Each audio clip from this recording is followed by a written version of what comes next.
Bonjour les étudiants, aujourd'hui on va traiter l'exercice 7 de la série 1. Donc je vais lire tout d'abord l'énoncé. Donc des mesures physiques appropriées réalisées sur des complexes octaédriques du cobalt 3, de formule brute ci-dessous, ont permis de préciser leur nombre de charges et de particules en solution.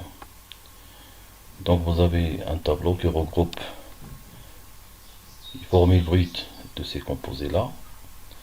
Donc il nous donne, donc cette mesure physique nous a donné le nombre de charges et le nombre de particules. Donc nous avons trois complexes à déterminer. Donc la première question nous demande d'écrire la formule exacte et donner le nom systématique de chacun des complexes. Tout d'abord, il faut savoir que la sphère de coordination constitue à elle seule une particule. Et les éléments qui se trouvent à l'extérieur de la sphère, c'est-à-dire si je prends un anion de ce genre, chaque élément constitue une particule. Donc si je prends cet exemple pour vous montrer comment on détermine le nombre de particules et le nombre de charges, c'est-à-dire vous avez la sphère de coordination, elle constitue une particule, donc c'est 1, et les anions, chaque anion constitue une particule. Vous avez 3 anions, donc nous aurons 3 particules. Le nombre de particules est 4. Donc pour le nombre de charges, vous avez le complexe il est chargé plus 3, l'anion il est chargé moins, mais fois 3. Ça veut dire en valeur absolue, 3 plus 3 fois 1 donne 6.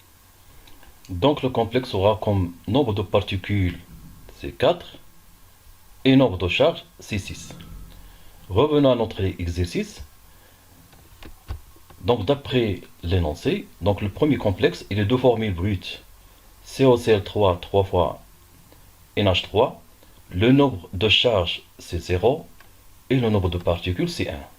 Comme je l'ai dit, seul le complexe constitue une particule. Donc le complexe ou bien la sphère de coordination constitue à elle seule une particule. Donc là, ceci montre que nous aurons un seul élément. Ça veut dire le complexe lui-même. Ça veut dire pas de charge ou bien d'éléments externes à la sphère de coordination.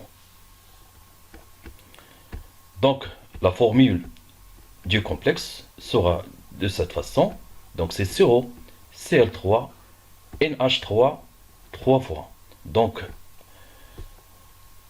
la charge c'est 0 et le nombre de particules c'est 1.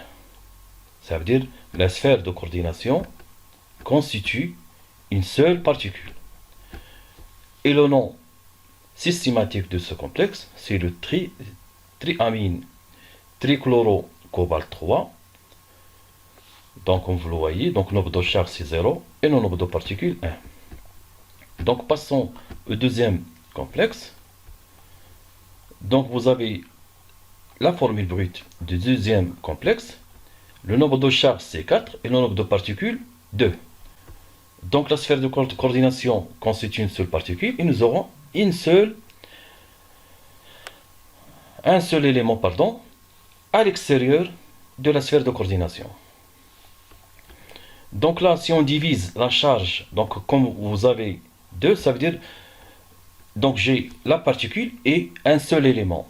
Donc automatiquement, le complexe sera chargé avec une charge 2 et l'élément qui se trouve à l'extérieur aura une charge 2. Donc le seul élément qui aura une charge 2, c'est le sulfate. Donc SO4 2-.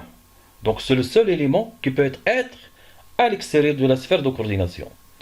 Donc nous aurons comme formule de ce complexe, c'est le CO, NO2, NH3, 5 fois, 2 plus SO4 2-. Donc le nombre de charges, c'est 2 plus 2, donne 4. et le nombre de particules, donc c'est 1 plus 1. Donc donne deux particules. Donne une seule particule, pardon. Donc le nombre de particules global c'est 2 et le nombre de charges c'est 4. Le nom systématique c'est le sulfate de pentaamine nitro cobalt 3. Donc pourquoi nitro? Parce qu'on a supposé que la liaison se fait entre l'azote et le cobalt. Donc pour le complexe 3, vous avez comme formule brute CONO2 3 fois KNO3. Donc le nombre de charges c'est 6 et le nombre de particules c'est 4. Donc si on divise 6 par 2, donc donne 3, 3. Ça veut dire le complexe aura une charge 3, soit moins 3, soit plus 3, et l'élément qui se trouve à l'extérieur de la sphère aura une charge globale 3 ou bien moins 3. Donc le seul élément qui peut sortir de ces éléments-là, qui peut être à l'extérieur de la sphère, ça veut dire vous avez 4, ça veut dire une particule représente la sphère de coordination, donc 3 particules seront à l'extérieur de la sphère de coordination. Ça veut dire, pour avoir un nombre impair, ça veut dire le seul élément qui peut sortir de cette sphère-là, c'est le potassium. Parce que le potassium ne peut pas être en liaison avec un cation. Cation avec un cation, c'est impossible. C'est le seul élément qui va sortir de la sphère de coordination. Les seuls éléments, les éléments qui vont rester, c'est NO2 et NO3 chargés négativement. Parce que toujours l'atome central est entouré par des ligands chargés négativement. Donc le cation sera à l'extérieur de la sphère de coordination. Donc ce qui donne la formule suivante, c'est CO, NO2 3 fois, NO3 3 fois, 3 moins, 3 K+. Pourquoi 3 moins? Parce que NO2 il est chargé moins, donc 3 fois moins, moins 1 c'est moins 3. Et NO3, il est chargé moins 1. Ça veut dire 3 fois moins 1, ça nous donne moins 3. Donc moins 3 plus moins 3 nous donne moins 6. Et le cobalt, il est chargé plus 3. Donc ce qui donne moins 3. Donc la charge de ce composé-là, c'est 3 plus 3. Donc c'est 3 plus 3 fois 1 nous donne 6. Donc le nombre de charges, il est pris en valeur absolue. Et pour le nombre de particules, vous avez la sphère de coordination constitue une seule particule et vous avez 3 particules à l'extérieur. Donc ce qui donne 4 particules. Et le nom systématique de ce complexe, c'est le trinitrate, trinitro, cobalt 3, de potassium. On a fini la question 1. Passons maintenant à la question 2. Donc je vais lire la question. Donc c'est A, 2A. Donc quels sont les isomères géométriques du complexe 1? Donc c'est ce complexe-là. Préciser leur activité optique. Tout d'abord, il faut savoir qu'il y a deux types de complexes, ou bien deux formules. Donc les complexes de coordination 6 avec des ligands différents, formule générale M, ça veut dire c'est le métal, les ligands sont représentés par les lettres A et P. Donc A4, B2. Donc là c'est le premier type de complexe, ou bien de formule.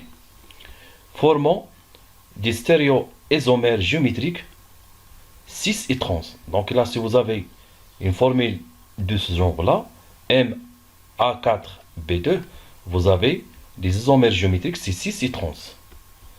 Ça veut dire vous avez de part et d'autre de ce plan-là, vous avez l'élément P, c'est ce que dans les isomères géométriques trans. Et pour le 6, vous avez l'élément P se trouve de cette manière. Donc ce qui donne isomère géométrique 6. Donc pour les formules de type MA3B3, donc dans les isomères nommés facial et méridien. Donc les isomères géométriques seront cette fois-ci, facial ou bien méridien. Donc, si vous avez un complexe de ce genre, MA3, B3. Donc, toujours pour les complexes de coordination 6. OK? Donc, pour le méridien, vous avez, dans ce cas-là, vous avez les trois éléments A forment un triangle qui coupe la tombe centrale. Donc là, dans ce cas-là, vous avez le méridien. Dans le cas de facial, les trois éléments A forment une face. Dans l'octaèdre, ils forment une face. De même pour P. Vous voyez P, ils forment une face. Donc là, puisque vous avez une face là, donc on parle de l'isomère facial. Donc vous avez l'isomère méridien et facial.